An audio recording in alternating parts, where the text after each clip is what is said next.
And welcome in everyone to the Backroad, In Between Media's Fantasy NASCAR YouTube series, where we talk DFS, Fantasy NASCAR, and just about everything in between, guys. I'm Seth Woolcock here. I'm going to be hosting tonight, filling in for Elliot Hicks, our normal host of the show. We also have Jared Bakaysa back with us tonight. Hey guys, what's going on?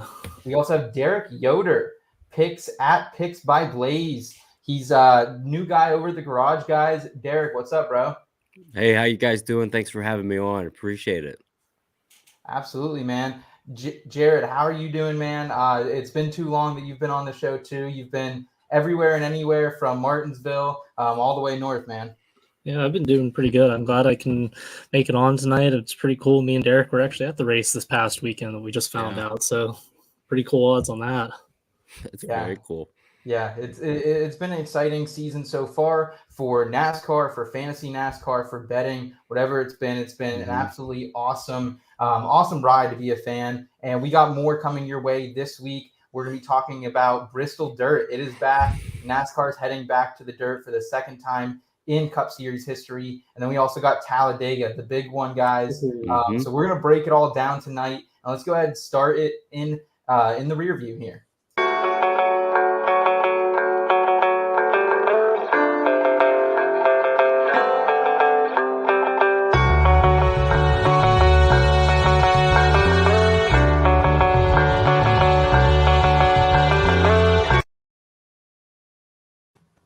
All right, in the rear view is our way of recapping the last two races and how it can translate moving forward in the DFS and fantasy NASCAR landscape. So we start in Richmond, guys. Richmond was a fun race, a day that was dominated by Ryan Blaney, Martin Truex, William Byron, really down to the very end. We thought Truex was going to end up passing him, came down to a tires type of race. Denny Hamlin squeaks one out. His first top 10 of the season is a victory. Kevin Harvick has a great race as well. Guys, what is your overall thoughts on Richmond? It definitely wasn't too exciting for the first couple stages there. Yeah, I think if we go back and look at some of the past recent Richmond races, it seems to be a race where you get a lot of long green flag runs, but it's one of those drivers' tracks, and it ended up becoming a strategy race, which we don't really get to see that often. And it kind of showed that the experience kind of mattered because you had Denny Hamlin and Kevin Harvick finish 1-2 via pit strategy there towards the end. So I think that kind of, even if the racing wasn't that exciting throughout, I think the strategy portion definitely made the last stage very memorable for some of us. Yeah, when I look back at Richmond, it was probably the most predictable race this year, with it being a Gen 7 car. I mean, the top, couple finishers are what we kind of expected. Obviously, Martin Truex, he didn't win it, but Hamlin, a lot of people were on Hamlin. Harvick's always strong on the short tracks. Logano was strong until he had a pit road mishap. So it's been a very tough season handicapping a very new car with all these new names like Ross Chastain, kind of making a name for himself.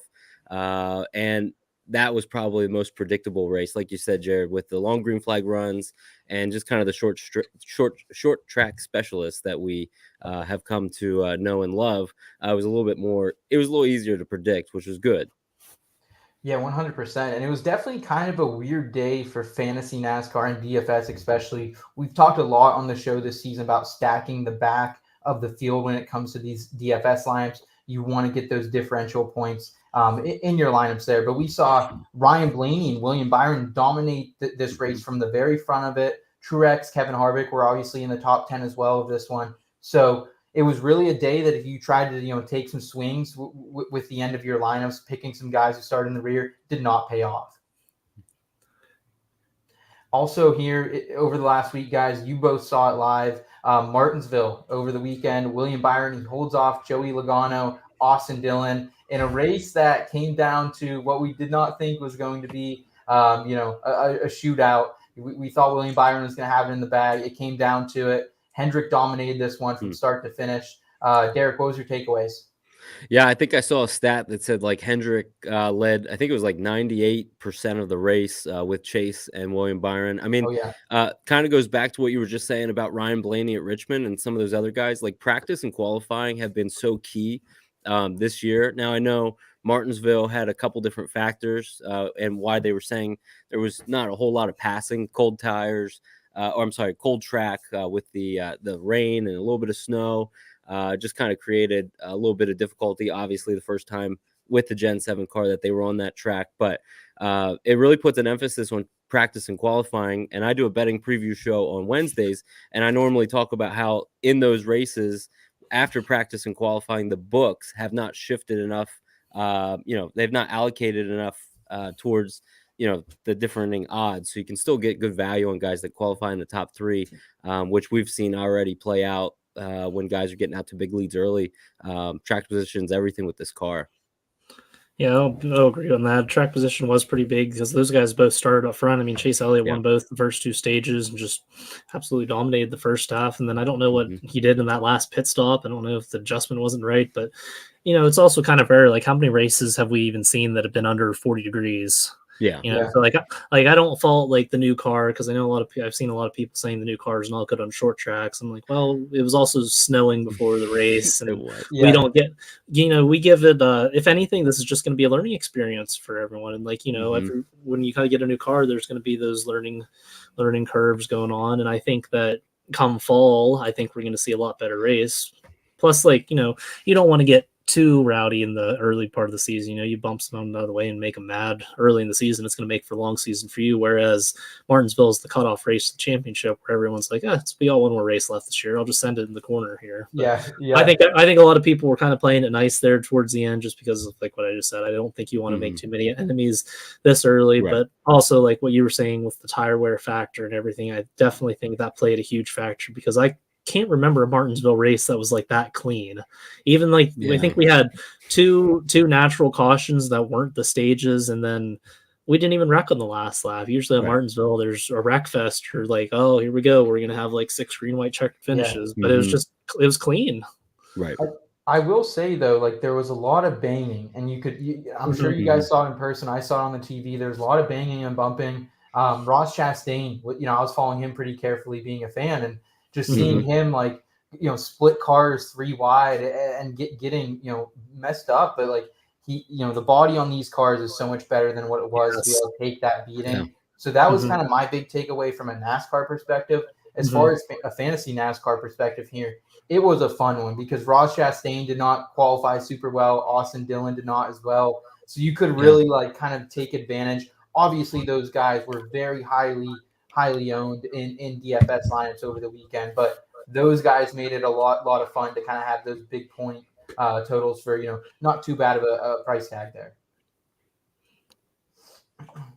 So guys, any final thoughts on anything we've seen so far this season and how we can apply it to these upcoming races before we jump into that? I think it's going to be kind of hard to tell, because this how the schedule's set up early in the season. It's kind of nice because we keep getting like different types of racing. We got started off with a restrictor plate, then we go off to some intermediates, then we go off to a road course, and we just did a short track swing. Now we're going to a dirt track, and then we're going to. So it's kind of hard to get into a rhythm when every single track you go to seems like a different style of racing. So it will be kind of. It'll be interesting to see what happens moving forward. I think I got pretty lucky in being on the show tonight, because we got 2 wild card races, Bristol Dirt, Talladega. I mean, anytime you go to a super speedway, it's a wild card race, which we've seen time and time again. So I will say that, we haven't seen a true 1.5 mile track. So when the drivers go to Charlotte at the end of May, that'll be the first 1.5 mile, like traditional 1.5 mile.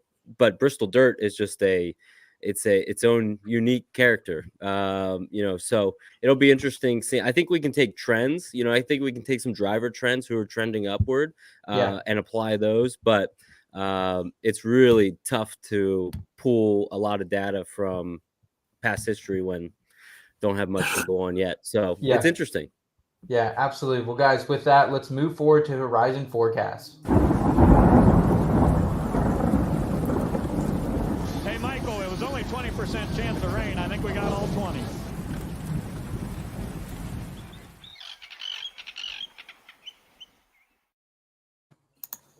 All right, guys, as we mentioned, we're going to be breaking down Bristol Dirt pretty complexly here. Mm-hmm. This is the second time the series. It's heading back to Bristol Dirt. Last year, it was a little weird. The first time out there. Joey Logano ends up winning it, but names like Ricky Stenhouse Jr., Daniel Suarez, even our good old friend Ryan Newman were in the top 5 to end this one.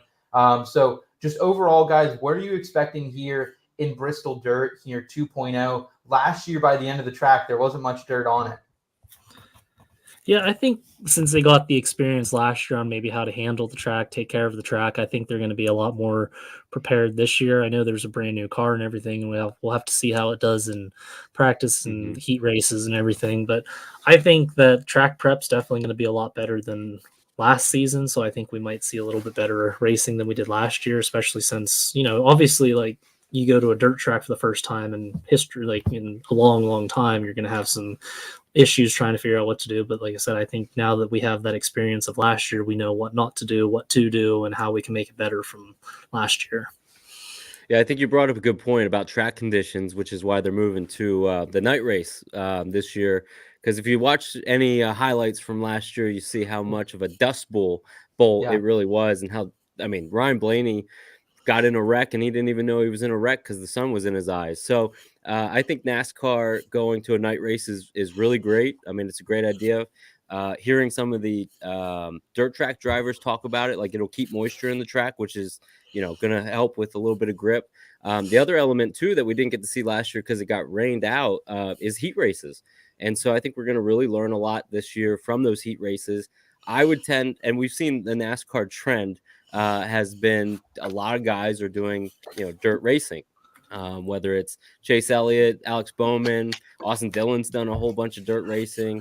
Kyle Busch has been doing, plenty of it as well. So other guys not named Briscoe, Larson, or Bell. So it'll be really, I think the cream's going to rise to the top in this race because it's not a traditional style race. It does take a little bit more of that expertise where guys are able to find that line.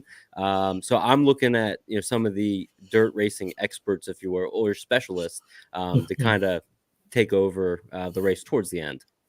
Jared, are you looking for the same thing? You're someone who follows dirt track racing, probably closer than most race fans. So who are those names that we should be looking at moving forward into Bristol Dirt?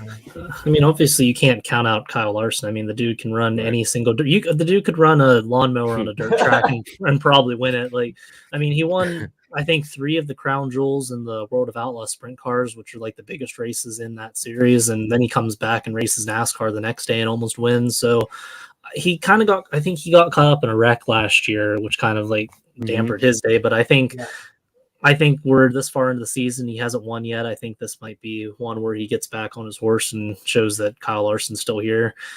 He's one to watch.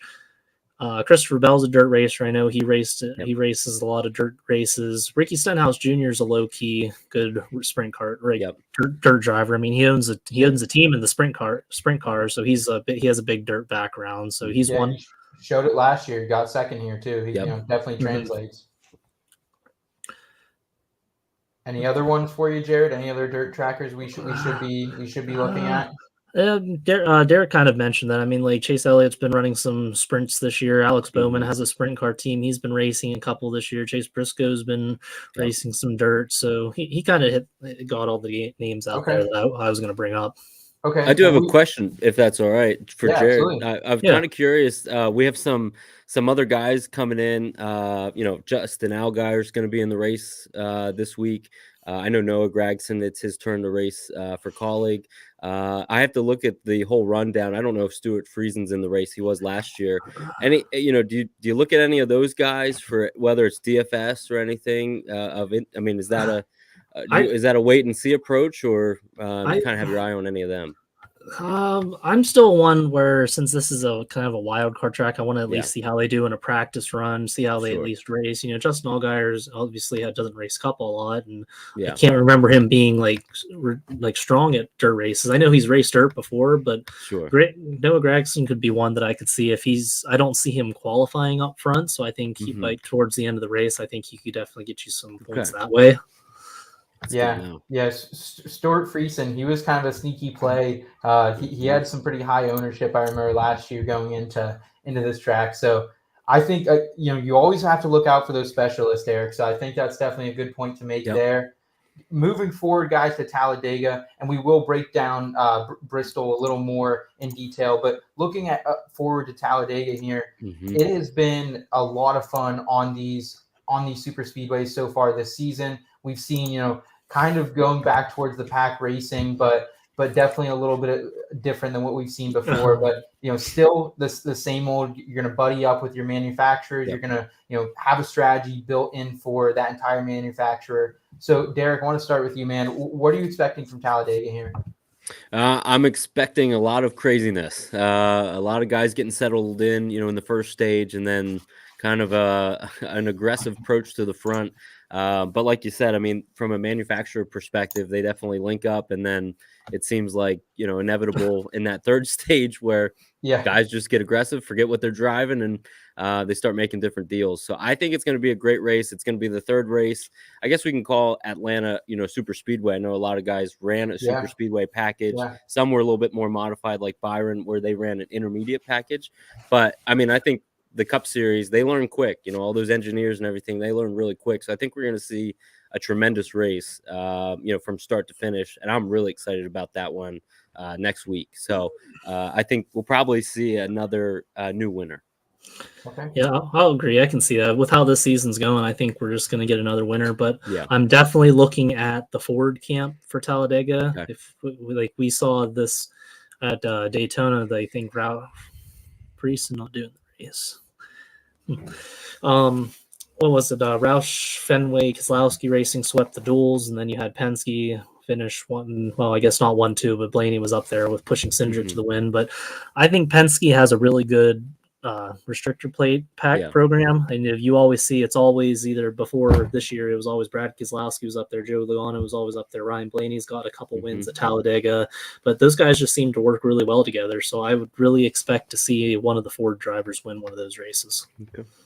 Is this one that Derek, as someone who you're always thinking about what units you're going to put out there for each race? You have a budget that you have to make last throughout the season. Super speedway races, at least as far as fantasy and DFS is concerned, I've never had much luck just because of the swings at the ends, the massive big ones that come and claim so many top drivers. Is this one that you're investing a little less capital in when we go to Talladega than compared to maybe these other ones? I'll put a little bit more capital into the outrights versus the matchups, like the head-to-heads or the group betting, only because the price point is so large for the winner. I usually stay away from the favorites. I don't know the last time a favorite or even a top 2 or 3 favorite has really won. I guess it was Hamlin a couple years ago when he went back-to-back to the 500, but it really doesn't happen a whole lot.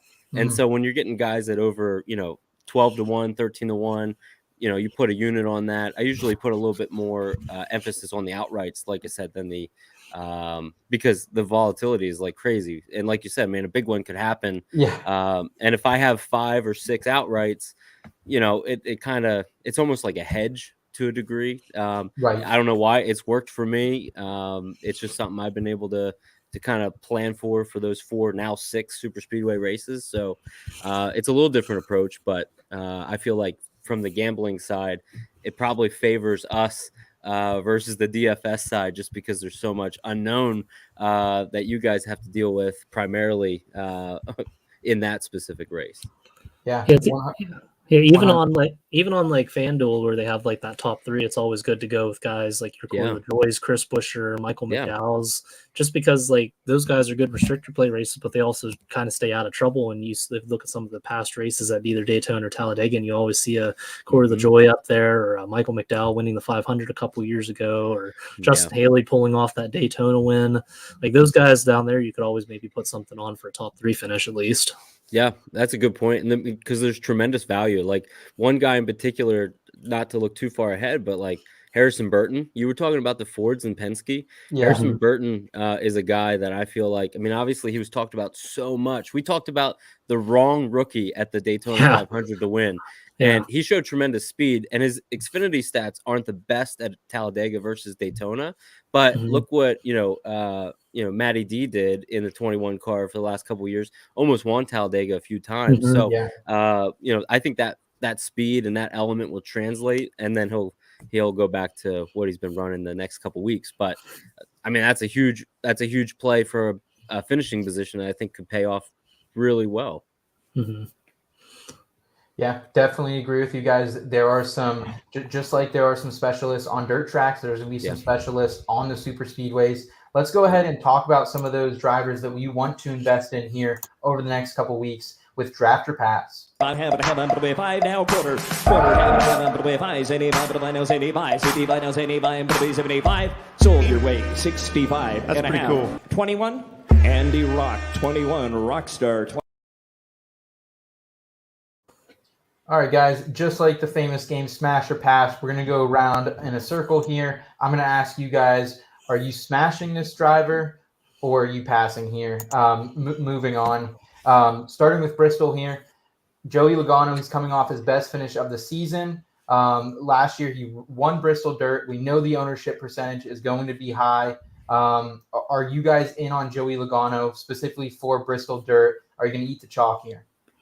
I'm going smash on that. I think Joey Logano, he hasn't won yet this year in the regular season, so I think he'll be due for a good finish here at Bristol, especially since he won there last year. He knows how to get around there. He has the experience from last year running up front, so I'm good on Joey Logano.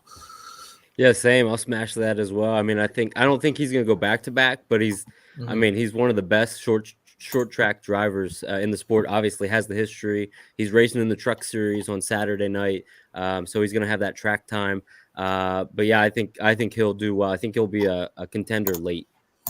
Yeah, Joey's been consistent this season. If there's one thing you can say, he's been consistent, top 7 in average finish. You know, he's been starting right outside the top 10, so there hasn't been, a big opportunity for those diff points. But 4 top 10s on the season, he's just been a model of consistency and almost an anchor in a lot of my lineups throughout it so far. Guys, Denny Hamlin here, coming off one of his worst performances, got lapped early here in Martinsville, up and down. Last year, though, he was third at Bristol Dirt, surprisingly, too. I remember, Jared, last year we didn't talk a lot about Denny coming into this race, and he was kind of a wild card for it. Are you guys passing or drafting Denny Hamlin here, Derek? Yeah, I'll draft Hamlin. I don't think back-to-back weeks, as bad as they were, will happen. I think Denny is going to get it done. I mean, if he would have finished well, we would be singing his praises right now for winning at Richmond and then doing well last week. So I'm going to put Martinsville aside. I'm going to draft him and play him where I can, because I think I can get some good value on him this weekend. Unfortunately, I think I'm going to pass on Denny here. I just haven't been I know that he won Richmond. I just don't think Toyota in general has had the speed lately. I mean, we've seen Chevrolet, obviously Hendrick has figured out any types of track this year, but so I think there's a lot better options out there than Denny. I know his season's been kind of up and down this year, but like I said, I think it's more of the Toyota still needs to find that spark to get them rolling this year. So I'm going to pass. I'm also going to pass on Denny. There's just too much volatility there. Average finish position, 21.6, despite a first place victory. That tells you how poor he's really been. But his average starting position is 14th. So he's moving back every single race. It's tough, man. Derek, I definitely based on people like Jared and I, obviously the rostership percentage is probably going to be down. So there's probably going to be some value there. I'll probably throw him in one lineup or so, but I'm too afraid. There's too much risk for me to take him this week. I totally get it, and I feel comfortable being on my own island for that one for sure. Like I said, I mean, Dale Earnhardt says it a lot. He goes with the theory of what do you expect to happen, and usually that ends up being the case. Before you overthink, the analytics and the data and all that, and history tells me short track. He just did it at Richmond. They were way off at Martinsville, but nobody could pass. It was so hard. So I will be on my own island. I will tweet you guys after Sunday night, and we'll see how it plays out. Sounds good there. Guys, also here on this list, draft or pass Austin Dillon. And he's someone that a couple weeks ago on the show here, we had a couple guys from LTC. Rod was on the show, Elliot. I keyed in on Austin Dillon. I really liked what I was seeing. He now has 3 straight top 10 performances, 21st though at Bristol Dirt last season. but he's top 10 in average finish position this season, 4 top 10s. He's better than Tyler Reddick in both those categories. And Tyler Reddick's a guy we were considering a driver one a couple weeks ago. So are you guys taking the Childress blood here? I'm taking Austin Dillon. I think he's kind of flying under the radar right now. I mean, even his top fives, you look at like Auto Club this year and last week at Martinsville, he almost won if you really think about it in a way, Yeah. but just because of the track conditions, he didn't pull it off. But he's just been kind of like sneaking up there and like, oh, where did he come from type of deal. So I think we also have to look at he did win a truck race in Eldora way back when on dirt, and he does have some dirt experience. So I'm on the Austin Dillon train. I think he's going to get a win here soon if it's not this week. I'm all for Austin Dillon. I'm on the Austin Dillon train here. Yeah, I'll draft him as well. I mean, I'm big on Austin Dillon this week. He's also in the Truck Series race, so he's going to have some track time. Like you said, I mean, I hope I'm not getting on the train too late, if you will. Hopefully there's still room. But I think when it's all said and done, they have shown good speed, and I think he'll be able to find a way. A top 5 play. I think he's plus 500 top 5. I have to double check that, but I'll be betting on him for sure from a finishing position, and then maybe sprinkling a little bit on the outright just so I have that. Okay, there it is on Austin Dillon, guys. Let's move forward to Talladega. I know we're going to learn a lot more here just within the next week. There's going to be some recency bias that's going to change from now until then. But let's focus on some teams here, guys. First, MJ and Denny Hamlin's team, 23 XI Racing. Hasn't really been the start I don't think they really wanted. Kurt Busch has stepped up in recent weeks. He does have a couple top 10s on the season, but he hasn't really been running up there. He's kind of just squeaked his way into the top 10 a few times. Bubba Wallace, though, is kind of just reeling right now. After that top 5 finish at Daytona, he hasn't been back in the top 5 or the top 10 since. So are you guys interested at all in Kurt Busch, Bubba Wallace? These are guys that so far have not gotten any playoff points. They don't win stages. They're probably not going to be competing for stages, but they're both pretty good at superspeedway tracks here. Jared?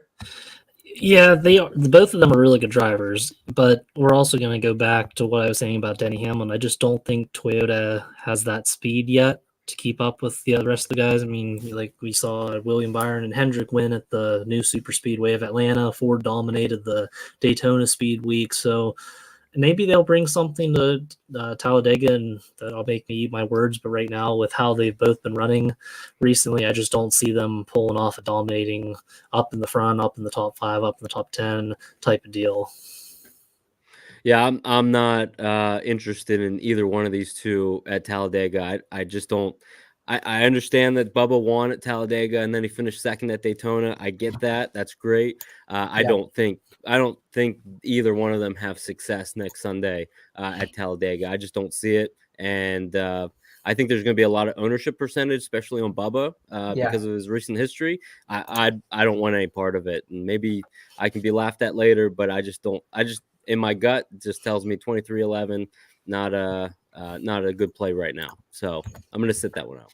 Okay. Yeah, I have no arguments for either one of you on that one. What about RFK, guys? RFK is very intriguing here. As you just alluded to, Jared, very fast, dominated Speed Week in Daytona. However, no top 10s for Brad Keselowski since Daytona. It's hard to trust him in DFS or when you're betting any type of fantasy format because of the DNF and just, kind of running people off the road still a little bit. He simmered down the last couple races. I will say I was surprised he didn't do more bump and runs at Martinsville. But are you interested in Keselowski or Chris Buescher, who also has 2 top 10s on the season, but has not led any laps, really is just not competed out in front at all? Well, I am all for Brad Keselowski at Talladega. The dude's got 6 wins at the track. With that penalty that kind of set him back, I think Brad's on a mission this year. And they had the speed, like I said, with the Fords, they had the speed in Daytona. I mean, they won both the dual races. They were kind of up there towards the end at Daytona, but like you said, Brad Keselowski kind of pushed a lot of people out of the way to get to that spot. Yeah. But I'm all for Brad. Like I said, I'm all for Brad at Talladega. The guy's just too good there. He's won with 2 different teams there, so I wouldn't be surprised to see him winning with his 3rd different team there. Yeah, I'm going to draft both guys as well. I mean, Brad Keselowski, correct me if I'm wrong. I think he's the winningest active driver in the Cup Series at Talladega.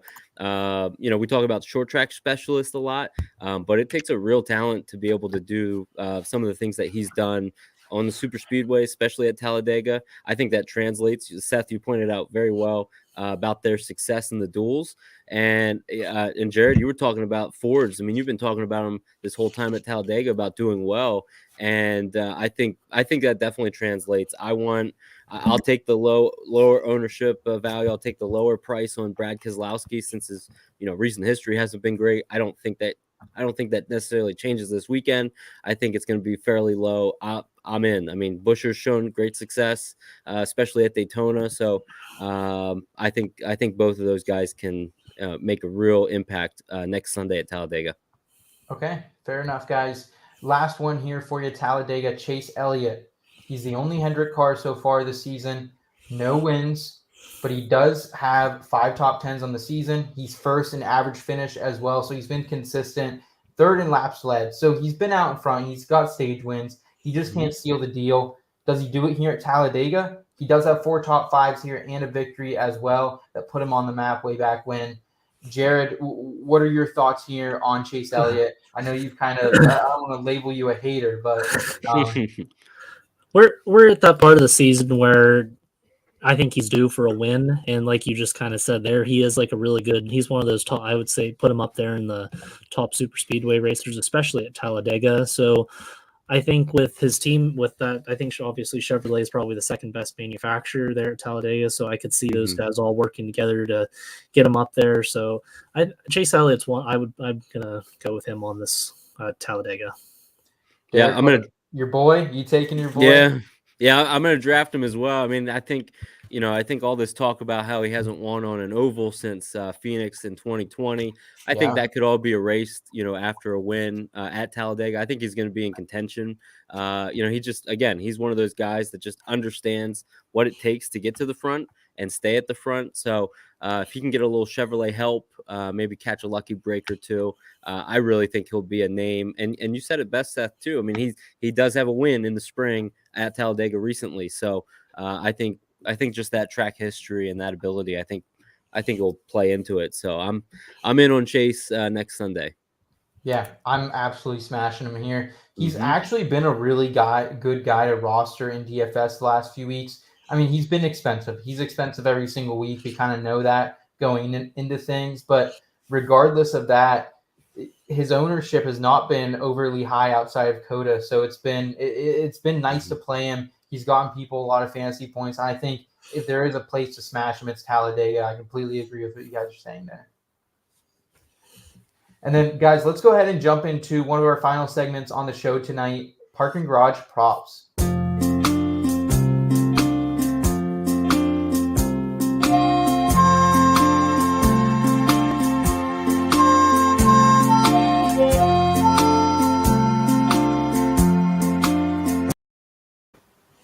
All right, guys, Parking Garage Props is a new segment here on the back road. Derek, you are someone who you've been betting NASCAR for quite some time now. Yeah. So we mostly talk about fantasy NASCAR, whether it's the redraft or the DFS variety. So we wanted you to come in and just give a very basic understanding of some strategy points to go into betting fantasy NASCAR.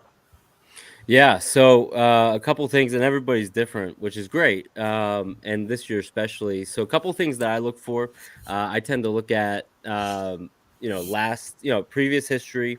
I mentioned this a little bit earlier, but is a driver, I'll look at the last 6 races regardless of track type, because I like to see if a driver is on an upward trajectory or if he's on a downward trend. And I understand incidents and mechanical failures are all part of that, and I like to factor all that in because I like to bet on guys that are trending upward.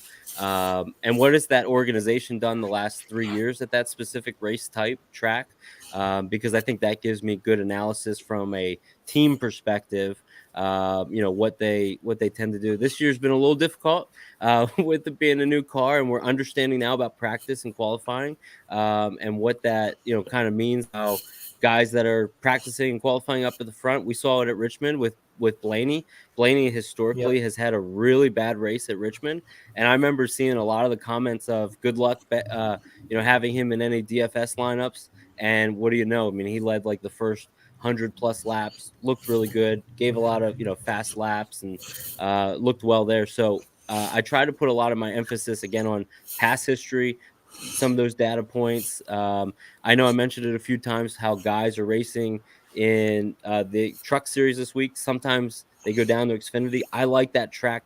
I like that track feel. I like a driver. I like betting on a driver that's doing double duty or triple duty in that week, because that really, to me, translates into Sunday, which kind of sounds funny because they are different vehicles. But those are just some of the things that I look for, and it helps me then get a little bit of more of a landscape going into that week, because you get flooded with so much information and so many insights, which is good. But if you take on too much, you forget what your prep was. And so I like to lean on some of that. That's great advice, Derek. Especially cars or drivers that are going to do double duty, triple duty on a weekend. I mean, how many times did we see it this season already? Whether it's Alex Bowman at Coda or Cole Custer earlier in the season getting back in the Xfinity car, I really do think that has an impact at these tracks, and especially now as we head to Bristol Dirt, which is kind of a wild card with this new car, and Talladega too. I think it's going to be even more critical. And Byron last week, I mean, he swept the trucks and he swept or won, the Cup Series race as well. I think that had, I know it's a different style car, different tire, but just that confidence. We talk about a lot in sports. Everybody that plays sports, whether it's golf, basketball, or whatever, when you get that confidence, that just continues on. That momentum, is a real thing. And to kind of your point, I mean, I think that all plays into it. It's definitely the seat time too. I mean, you look at how many times like Kyle Larson raced sprint cars. You got a guy who's racing different types. Like he was racing sprint cars, late models, cup cars. Like I think just the more seat time in general that you have, it just helps you understand a race car in general, so you know what to expect in the big show. Yeah, we have Fantasy NASCAR Live or NASCAR Fantasy Live here on YouTube saying also guys in the booth as guest analysts in Xfinity or trucks seem to do well, and that's very true too. I think we talked a little bit about that last year when they kind of started that up, Jared. How that was impacting these drivers. Just really seeing it from almost an analytical side a little bit. Which I don't think they always get to do. So great point there. Derek, what are some of these props or just any bets that, I know lines haven't always, they're not out right now all the way, but what are some of them that you're looking for? Yeah, it's a little tough this week because normally on a Tuesday night we have everything. We have group bets, we have finishing positions, T3, T5, T10. But like we talked about earlier, and I think for the betting public, it's good to know, don't be tweeting at your sports book, because we have heat races this weekend and the books want to see, in those heat races how guys do, so they're not unloading the entire gamut of bets, if you will. It's a little bit more limited. The head-to-heads haven't been out there. There are featured matchups, and featured matchups are being showcased across a lot of the different sports book. Barstool, which is my primary sports book. I use Barstool Sportsbook. DraftKings, they're usually the first to kind of showcase the bets early. So the props this week right now are the featured matchups, and we have a couple good ones. One in particular I wanted to look at, and we talked about this guy a little bit earlier, Joey Logano at -160 versus Martin Truex Jr. +130. Now I know Truex didn't have a good race last week at Martinsville. I get that. Maybe that's why his odds are reflecting that plus number, but he did win in the truck race last year in the at Dirt in Bristol, and he did really well until that final restart. I think there was a green-white checker. He had a tire go down, went from third back to I think about 16th or 17th. So he obviously ran well there. He did mention on a show this week that, kind of throw out everything from the past. That was an old car. That was a different style. This is at night. I almost feel like he's playing a little bit of poker. I think that matchup, Joey versus Martin at +130, I can get Martin. I like that personally. That's just me. I don't know what you guys' opinions are on that.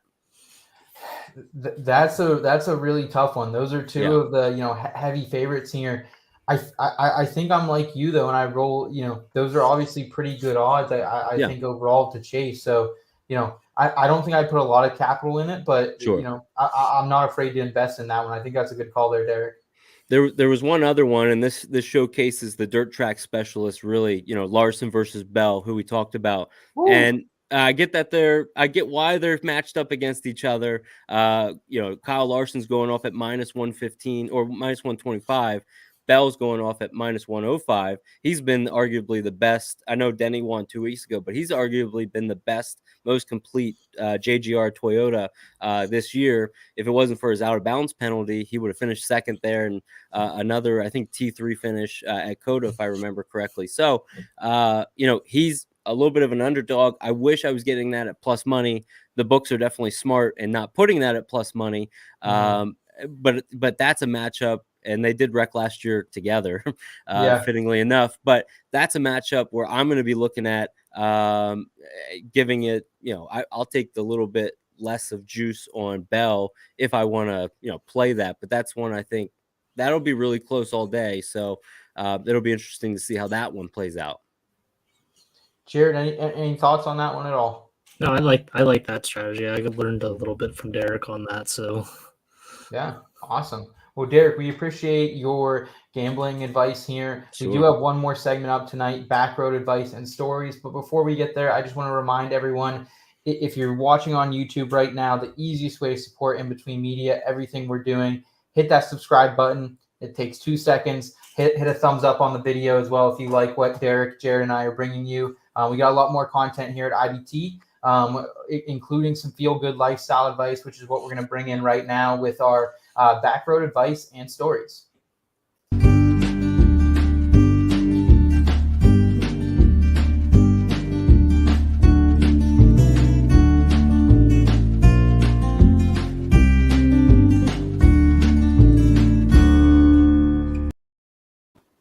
All right, guys. So Backroad advice and stories today. What I wanted to discuss, and I thought this was relevant, even before I knew Derek was at the race over the weekend as well. But what is your favorite strategy for staying near a race or commuting to a race on a race weekend?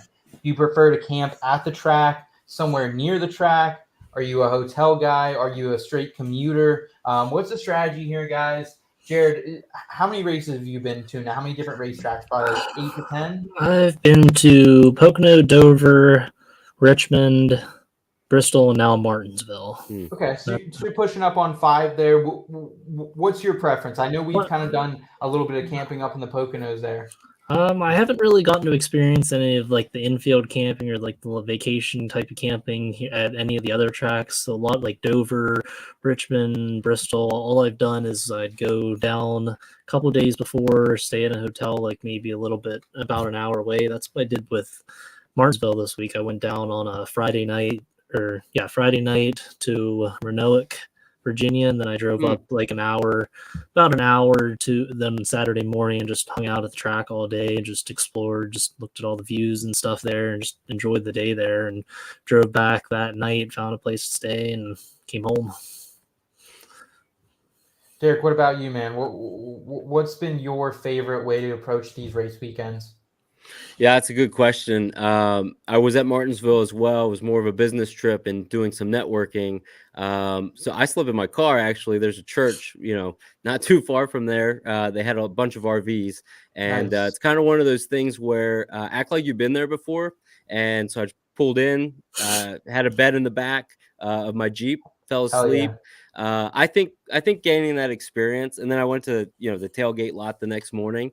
But I think just having that experience when you're on a business trip, at our day-to-day jobs, you can stay in a hotel.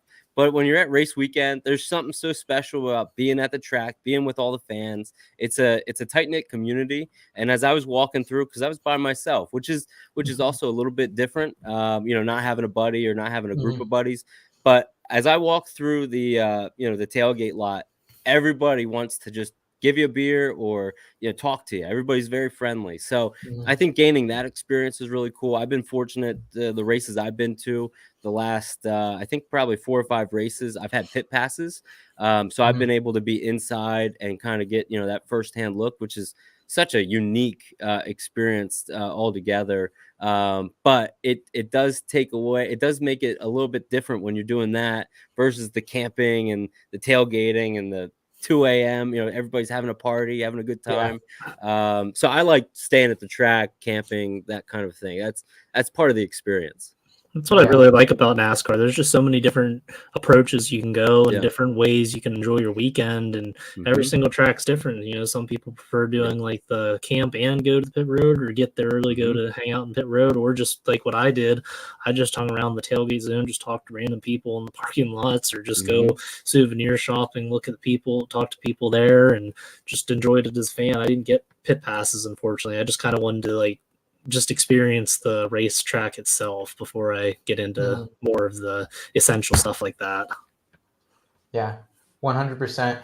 Guys, I think it's interesting. I think it's very interesting. Derek, I'm a big fan of car camping too, so shout out to the car camping life. We've definitely done that before a couple times, Jay. So yeah, I agree, man. I mean, that's part of the culture of it.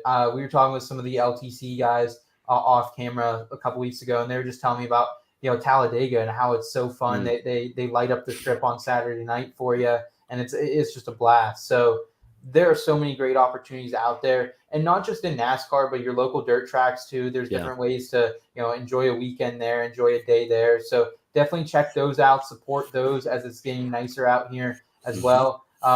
Derek, any final thoughts as we're approaching these next couple weeks? Yeah, I mean, I think as always, and we kind of touched on this earlier, they are 2 very unique races. And when we talk about betting responsibly, that's very key, especially for these 2 races. It's exciting, to be able to bet or look at a dirt race and then Talladega, but definitely just staying within your means.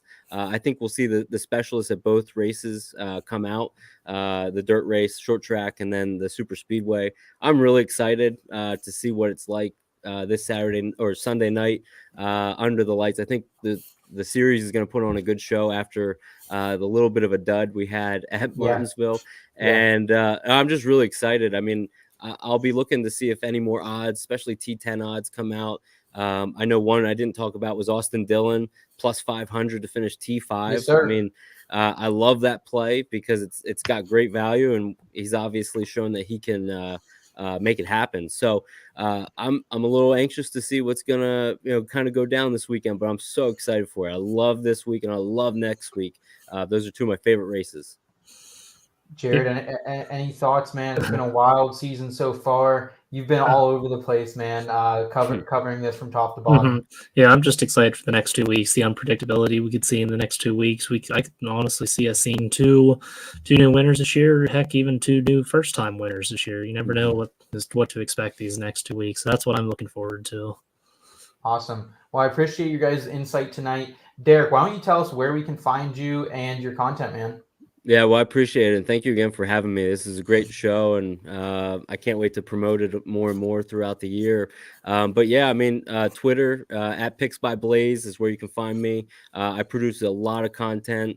One of my biggest platforms that I do is on Twitter Spaces, Wednesday nights at 8 p.m., every Wednesday night at 8 p.m., live on Twitter Spaces. This week we have a couple of guests, and it's an hour-long show. We dive into so much. We get feedback, requests. Fans can come up, listeners can come up and ask their question, and we get you ready for the betting weekend. You can also find me on the Action Network, again, at Picks by Blaze, and my link is in the bio. That's where I put all my exclusive plays, including write-ups. So you're not just going on and seeing what I'm on, you're reading about why I'm on that specific play. And then you can find me at the Garage Guys Fantasy website. And I cover the DFS and betting portion for the Truck Series. And Chase and Dale, they are doing so much good in the gambling, NASCAR gambling space. And I'm just appreciative that they asked me to help out with the website. So you'll see a lot of information out for the truck race this Saturday night, and the truck races, kind of going on throughout. But Action Network, Twitter, and Garage Guys Fantasy Sports is where you can find me. Awesome. Check him out, guys. He's at Picks by Blaze. Mhm. Jared, what do you have coming on down the pipeline, man? I know it's been a busy year for you already. Yep, it has been. I'm excited to see what's going on these next couple weeks. But you can find me here at PK Jared 9 and probably a couple more races here soon. Awesome. Well, guys, find Jared at your local local small track. You might miss him like Jared and Derek did over the weekend, but hopefully you guys can change that next time you're heading out to a track. Guys, you can find me at @between_SethFF on Twitter. You can find everything we're doing at In Between Media, including our fantasy football, fantasy NASCAR, fantasy golf, and fantasy fighting content, as well as that Feel Good Lifestyle as well. You can find that at IBT_media on Twitter and on the website inbetweenmedia.com. Guys, we will be back in 2 weeks. We'll recap everything from Bristol Dirt to Talladega and what it's going to do to the fantasy landscape moving forward. Until then, guys, for Jared and Derek, I'm Seth, and keep it in between.